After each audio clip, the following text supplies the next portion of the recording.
O texto que acabamos de ler, de Lucas capítulo 15, é talvez o texto mais pregado da palavra de Deus. Trata-se da palavra que é comumente conhecida como a parábola do filho pródigo. Parábola do filho pródigo. Jesus, quando queria comunicar algo, quando Jesus queria ensinar algo espiritual, ele trazia para uma forma que ele chama de parábola, que era trazer para o cotidiano experiências que as pessoas conheciam, falar sobre essas experiências que as pessoas facilmente conheciam, para ensinar coisas espirituais. E a parábola do filho pródigo, quando Jesus conta, ele está com um determinado público assistindo a ele, e o público que assiste é exatamente o que está no capítulo 15, 1 e 2. Jesus diz que a Bíblia diz que estava assistindo, ouvindo Jesus nesse momento, no 15, verso 1, publicanos e pecadores, e os fariseus e os escribas também participavam desta reunião. Ou seja, eram dois grupos que assistiam a este ensinamento do Senhor Jesus. Por um lado, os pecadores, e por outro lado, aqueles que não se achavam pecadores, que eram os religiosos, os fariseus. Esse era o público que Jesus começou a falar sobre essa parábola. E ele coloca nesta parábola três figuras: um pai e dois filhos. Um pai e dois filhos. E eu quero essa noite dar ênfase no filho mais velho. Normalmente a gente comenta, normalmente a gente fala muito sobre o filho mais novo. O que aconteceu e o que é que nós precisamos aprender na vida do filho mais novo. E só para a gente entender um pouco e em seguida falar sobre o que eu quero falar esta noite e trazer para o coração de cada um de nós, o que é que nós podemos aprender com o filho mais novo e o que não devemos aprender no comportamento do filho mais velho. E em muitos momentos da vida, nós somos o filho mais novo e em outros momentos nós nos comportamos como o filho mais velho. E é preciso a gente reconhecer o que é que o Senhor Jesus estava querendo ensinar e que possamos trazer para nossas vidas hoje, como aplicar hoje o ensinamento que Jesus fez lá atrás. A figura do filho mais novo, o filho pródigo, aquele que saiu, que se afastou da casa do pai, que pediu para os pais repartir a parte que lhe cabia e se afastou da presença do pai, era o caso do pecador que sai da presença de Deus e vai viver do jeito que quer, longe da presença de Deus. E esse filho mais novo, e através do arrependimento, ele volta para a presença do pai. Já a figura do pai representa o amor incondicional de Deus. O amor incondicional para todos aqueles que buscam a Deus. Deus escancara as portas dos céus e abre as portas do céu. O pai espera incansavelmente pela volta de qualquer um que volte arrependido. Não importa onde andou, não importa a pocilga que se meteu, o pai espera que todos aqueles voltem, porque Deus é amor. Foi isso que aconteceu com o filho mais novo. Viveu dissolutamente, saiu da presença do pai, veio as consequências de uma vida sem a presença de Deus, longe da presença de Deus, que é a consequência do pecado. E nós conhecemos muito bem, cada um conhece as suas consequências que viveu por ter desobedecido e andado longe da presença de Deus. No caso foi simbolizado este filho, ele foi cuidar de porcos. Aliás, ele tentou comer comida de porco, que era o que tinha de mais imundo na época, e não tinha ninguém que lhe desse.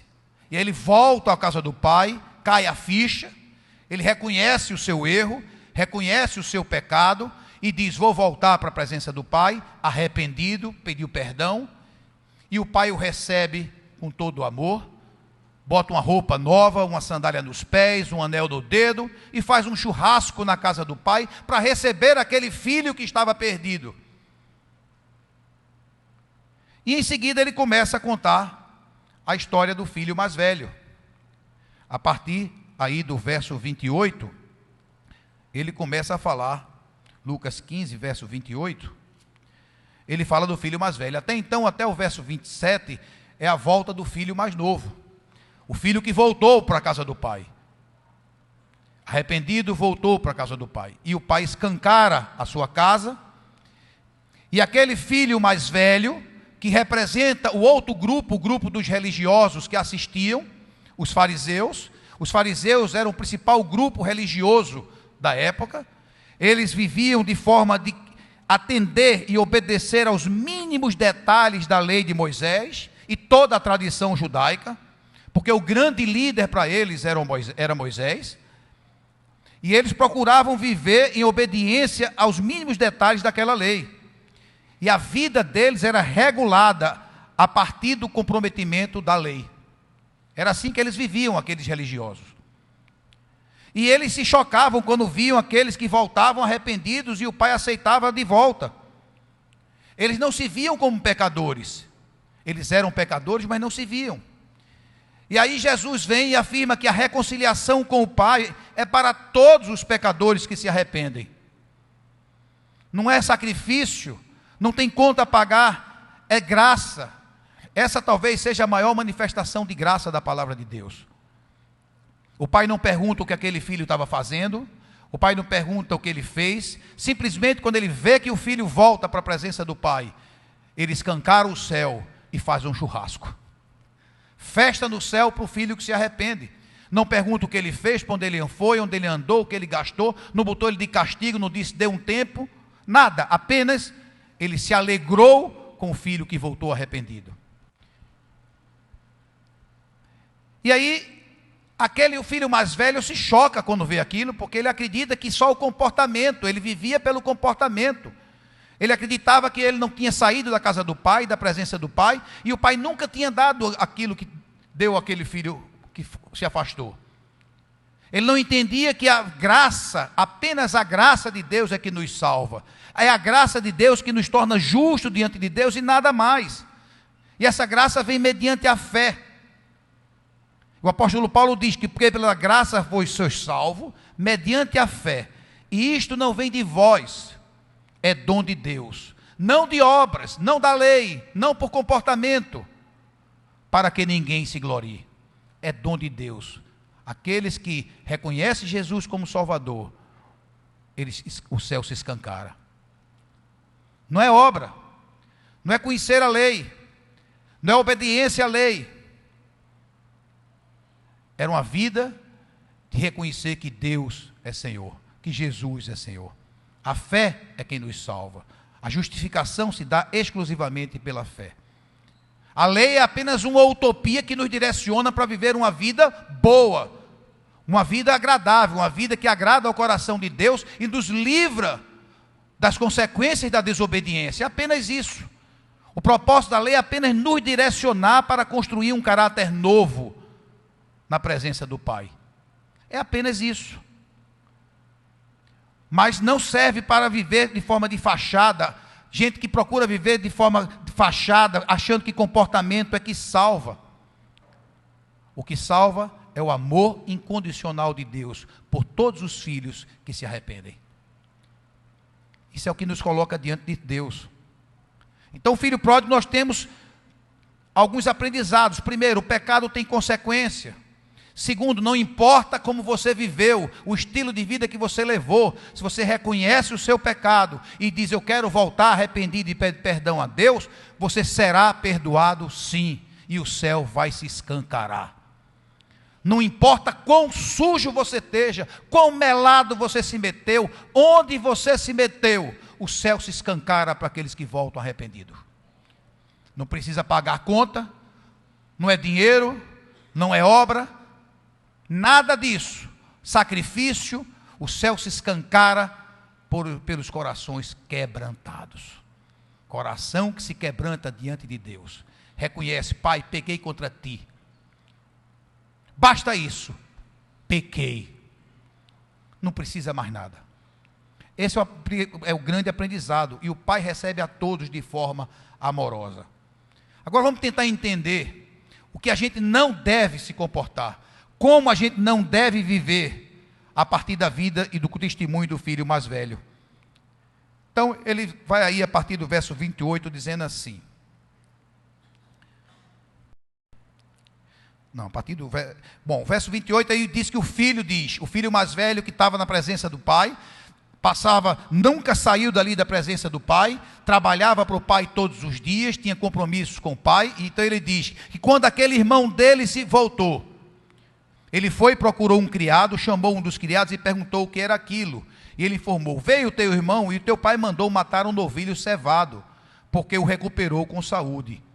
Aí vem o verso 28. Ele se indignou e não queria entrar. Saindo, porém, o pai procurava conciliá-lo. É aquele cara que olhou e disse: espera aí. Ele estava completamente indignado porque o pai tinha feito aquilo. Ele se indignou porque o pai recebeu aquele filho que era pecador e ele não achava justo receber aquele filho. E aquilo contrastava com o momento alegre que eles estavam vivendo. Estava tendo uma festa na casa do pai para aquele filho que voltou. E aquele que se achava justo, que se achava bom, que se achava perfeito, disse: espera aí.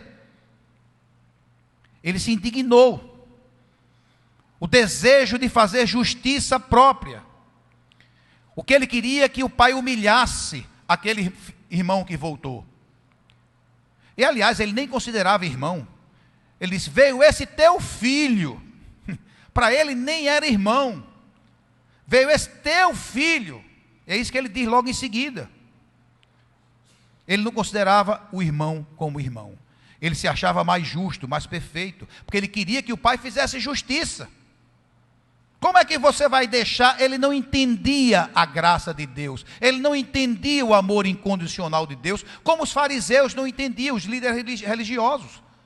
E isso chocava frontalmente eles, porque Jesus aceitava e incluía pecadores.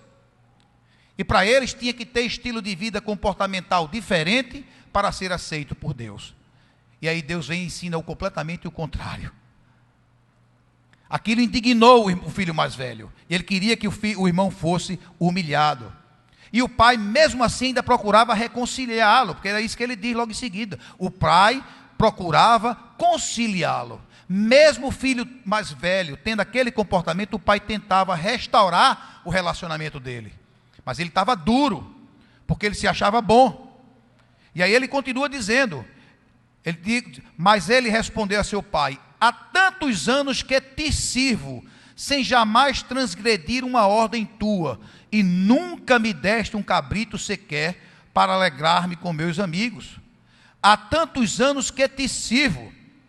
A afirmação desse filho indica que ele acreditava que o relacionamento com o pai devia ser através de uma recompensa, por mérito. E a relação com Deus jamais é por mérito. A relação com Deus é a relação por amor incondicional a Deus, a cada um de nós. Essa relação de mérito e demérito é uma relação humana. Nós é que olhamos para as pessoas e dizemos: é justo, não é justo, merece ou não merece. Mas Deus não olha assim para as pessoas. É isso que Jesus está ensinando. Porque se Deus for olhar com justiça para cada um de nós, nós estamos fulminados. Não sobra ninguém. Não sobra ninguém. Deus olha com graça. E do mesmo jeito que ele olha com graça, o que esse pai está ensinando ao filho mais velho é: olhe com a mesma graça para o seu irmão. Pare de querer fazer justiça. Porque eu não vim para fazer justiça. Eu vim para amar a todos de forma incondicional. E ele se achava porque servia. Ele servia na casa do pai. E muitas vezes a gente acha isso também. Porque participamos da igreja, participamos dos ministérios, trabalhamos em todos os ministérios, vivemos uma vida religiosa, nos achamos que somos mais merecedores do que alguns irmãos, porque vivemos uma vida que o comportamento é mais adequado, é mais aceito pela religião, por enquanto que o irmãozinho chega com uma vida desmontada, desmantelada, veio do fundo do poço, da lama, de tudo que é sujeira que o pecado leva. E aí o pai disse: venha filho, entre. Você voltou, tem festa no céu. Aquilo gera muitas vezes em cada um de nós um senso de justiça igual àquele filho mais velho. Olhamos para as pessoas e dizemos: como é isso? Eu conheço pessoas que se chocam com a graça de Deus. Aliás, entender a graça de Deus só para quem nasceu de novo. Quem não nasceu de novo não entende a graça de Deus, porque não tem nada mais injusto. Não tem nada mais injusto do que esse amor de Deus. Na relação humana, quando a gente olha de forma humana, com a nossa lente, sem ser com a lente do Senhor, achamos extremamente injusto, porque Deus abunda graça sobre onde superabunda o pecado. É assim com Deus. Mas nós nos achamos às vezes melhor. Queremos nos relacionar com Deus por mérito. Fazemos um trabalho para barganhar com Deus e negociar com Deus e comprar barganha com Deus. Isso não existe. É isso que ele está mostrando aí. Nunca desobedeci uma ordem tua. Ele achava que ele era o cara direito. Obedecia os mandamentos da lei e estava tudo certo. E por isso se achava mais merecedor do que aquele irmão.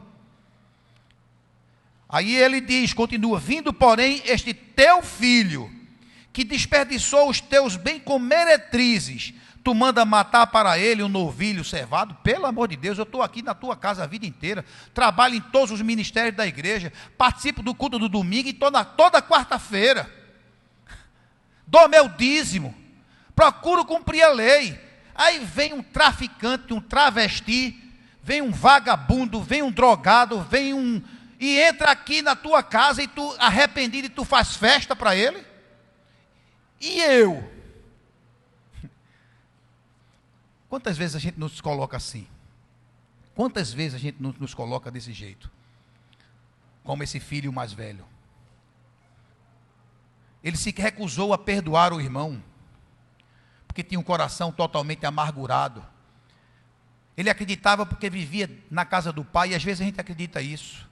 Porque vivemos na presença ou na casa do Pai, vivemos na igreja, acreditamos que temos negociação com Deus e barganha com Deus, e não é bem assim. Tudo está ao nosso dispor, porque é isso que o pai diz. Então lhe respondeu o pai, meu filho, tu estás sempre comigo, tudo que é meu é teu também. Para de olhar para o teu irmão, o que é meu é teu. Mas aquele filho mais velho, ele tinha um coração duro. A gente não pode permitir que nosso senso de justiça, e nós temos muito isso, em muitos momentos temos o nosso próprio senso de justiça, não só senso de justiça, como vamos além, nós emitimos veredito sobre a vida do outro. Aliás, nós botamos gente no inferno e gente no céu. Quantas vezes a gente olha e diz, ih, fulano vai para o inferno. Agora vê fulano, esse já vive no céu. Quem olhasse aquele filho mais moço, e quem olhasse o filho mais velho, ia dizer que o filho mais moço ia estar no inferno. E no entanto ele entrou no céu e com festa. E aquele filho mais velho, que nunca saiu da casa do pai, nunca saiu da igreja, viveu a vida da igreja, participava de tudo na igreja, cumpria todas as regras da igreja, conhecia todas as doutrinas, ensinava as doutrinas, no entanto tinha um coração duro, não conhecia o amor incondicional de Deus, ficou de fora,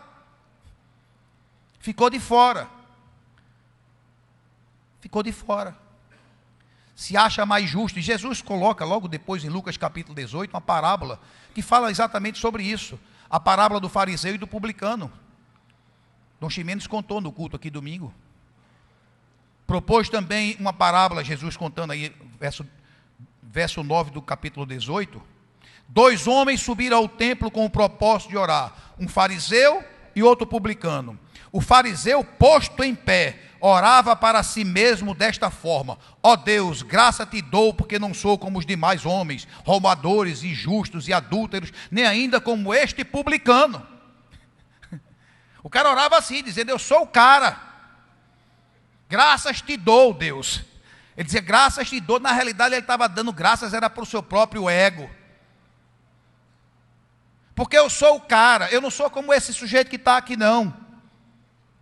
Olha a oração do cara, eu jejuo 2 vezes por semana, e dou o meu dízimo de tudo quanto ganho. O publicano, o pecador, estando de pé, longe, não ousava nem levantar os olhos para o céu, mas batia no peito e dizia, Pai, sê propício de mim, pecador. batia no peito, quebrantado, e dizia: "Sê propício de mim, porque eu sou pecador, eu não mereço nada mesmo, e no entanto o Senhor, sê propício de mim, tem misericórdia de mim, deixa eu participar contigo do teu reino." E Jesus vem e diz: "Digo-vos que quem desceu justificado por Deus para a sua casa, e não aquele, porque todo que se exalta será humilhado, mas o que se humilha será exaltado." Glória a Deus. O reino de Deus é assim. Essa é a contracultura. Essa é a contracultura. O que se humilha será exaltado diante de Deus, e os que se exaltam serão humilhados. Sê misericordioso comigo, Pai. Bateu no peito, e esse desceu justificado para a sua casa. É assim o reino de Deus. O mesmo aconteceu com aquele filho que voltou. O filho que voltou, bateu no peito e disse: "Senhor, me perdoa, pequei contra ti, Pai, pequei." Só disse isso. E o outro não, se achava o cara. O mais velho se achava o cara. Muitas vezes nós somos assim. Muitas vezes a gente olha assim e diz: "Eu não vou participar daquela igreja não." Aliás, tem uma historinha que conta assim, que tinha uns irmãozinhos assim na porta da igreja, conversando. E aí, quando o culto ia começar, o pastor Técio chegou lá e disse: "Queridos, vamos entrar, meus amados." "Meus amados, eu amo você."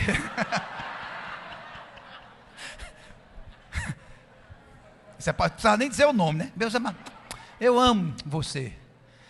Aí o sujeito virou-se e disse: "Pastor Técio, eu não vou entrar não, porque aí dentro está cheio de hipócrita." Aí eu ia passando junto, ouvi essa história e disse: "Não, filho, pode entrar, sempre cabe mais um."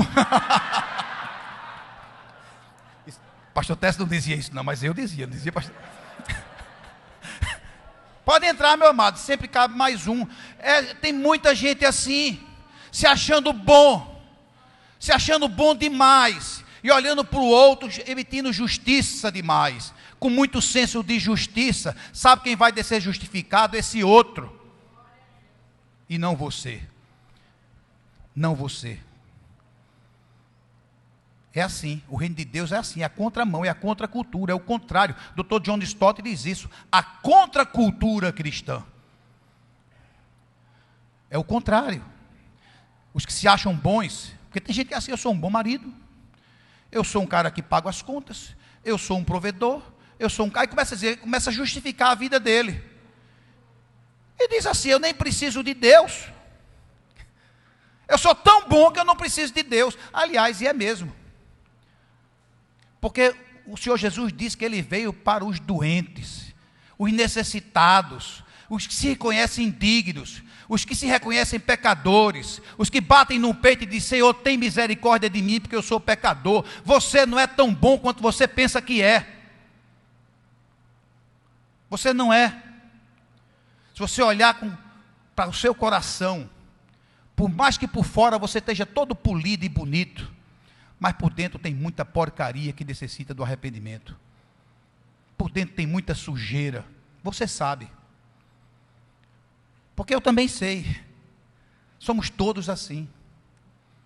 Ou a gente reconhece esse amor de Deus e nos entrega de forma radical e absurda, batendo no peito e diz: "Sê misericordioso comigo, Senhor." Não precisa dizer mais nada. "Pai, pequei." Abre mão do orgulho. Abre mão desse senso de justiça. Precisamos nos colocar como aquele filho que volta todo dia, arrependido, dizendo: "Pai, pequei." Como aquele pecador publicano que orava no templo, batia no peito e dizia: "Sê misericordioso comigo." É assim.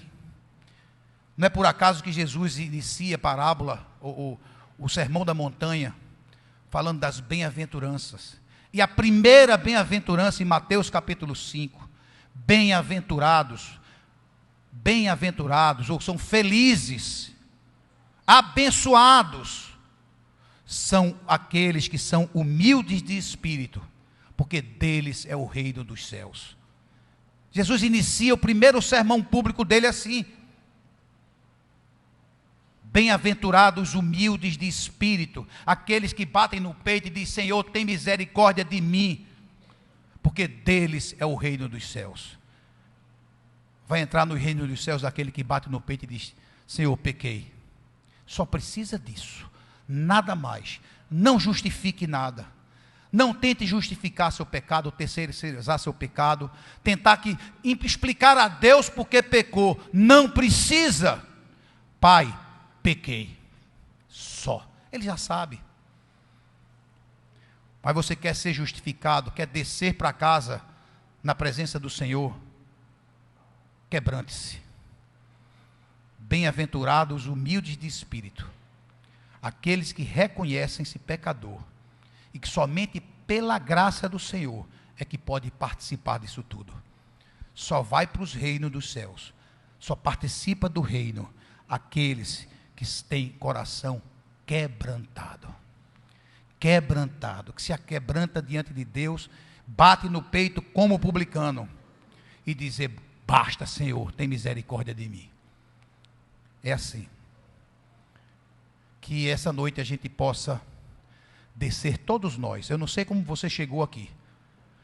Alguns chegaram essa noite aqui como filho pródigo, reconhecendo-se pecador.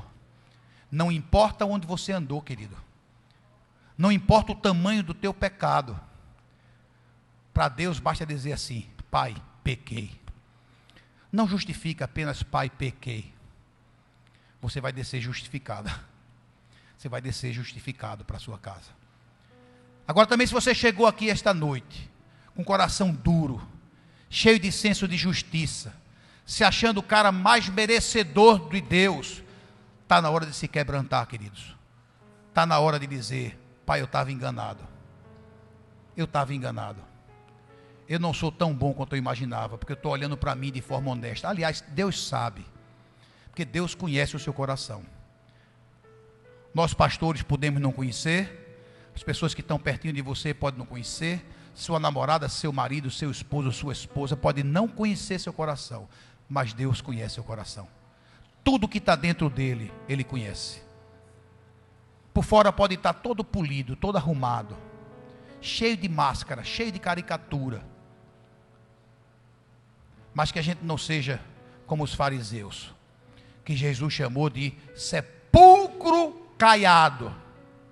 Sepulcro caiado. O sepulcro é todo caiadozinho por fora, mas por dentro é podridão. Podre. E que se for assim, não se importa, bate no peito esta noite e diz: tem misericórdia de mim, Senhor. Pequei. Estou diante de Ti neste momento, quebrantado diante de Ti. Eu quero participar do Teu reino. Eu quero andar livre e liberto daqui por diante. Pequei. Não precisa justificar. Não tente argumentar com Deus porque você vive desse jeito. Não justifique porque você vive assim, porque foi seu pai, foi sua mãe, foi seu tio, foi seu marido, foi... Não justifique, apenas pequei. Coração humilde, coração que se quebranta diante de Deus, reconhece-se pecador, vai descer justificado. Não importa o tamanho da pocilga que você está, bata no peito esta noite e diga: Pai, pequei. Não importa quão orgulhoso você seja se achando o bom, bata no peito e diga: Pai, pequei. Eu quero me quebrantar diante de Ti. Eu não vou pedir para ninguém vir aqui, mas nós vamos cantar um louvor. E você conhece seu coração.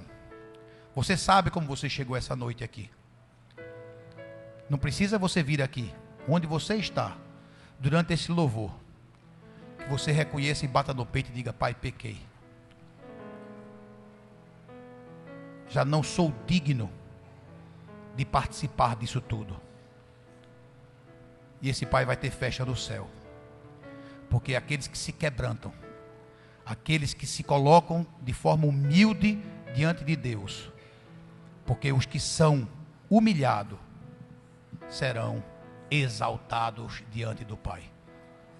vamos ter esse tempo de oração, vamos cantar um louvor, e que você possa, para cura na sua própria alma, não é para o bem de Deus não, é para cura na sua própria alma, é para libertação na sua vida. Se você anda oprimido, se você anda preso, para ser liberto pelo Senhor, se aquebrante diante dele. Basta isso, se aquebrante diante dele, que você vai experimentar uma liberdade que você até hoje não tenha vivido. É hora de se reconhecer desse estágio, e basta isso, porque terá esta noite festa no céu. O Senhor vai matar um carneiro cevado, vai colocar em você vestes novas, anel no dedo, e vai se alegrar no céu com a sua volta. Vamos cantar esse louvor? Eu olho para a cruz, para a cruz eu vou, do seu sofrer participar, da sua obra vou cantar, meu Salvador, na cruz mostrou o amor do Pai, o justo Deus.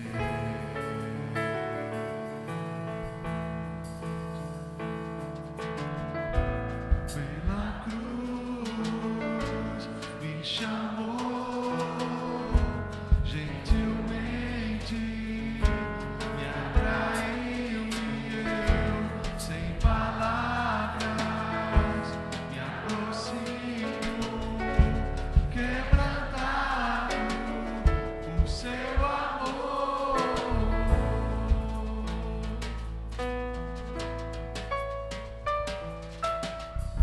É assim, Paizinho, que nós estamos, reconhecendo as nossas imperfeições, nossas falhas, e a pior de todas as sensações, reconhecendo a nossa autojustificação.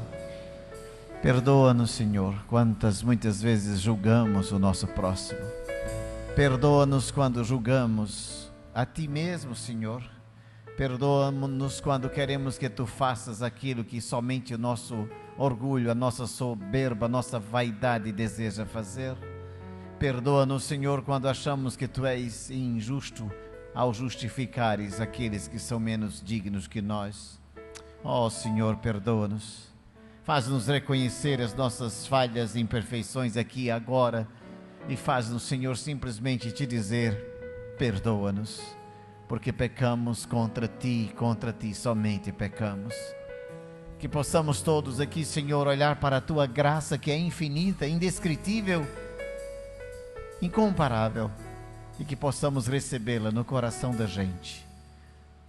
Que assim sejamos acolhidos pela Tua graça, não pelos nossos méritos, mas pela Tua graça que nos cobre, por Tua graça que nos purifica, pelo sangue de Jesus que nos liberta de todo o cativeiro do pecado, pelo sangue de Jesus que torna a nossa roupa suja do pecado, torna a nossa roupa limpa, branca, mais alva do que a neve.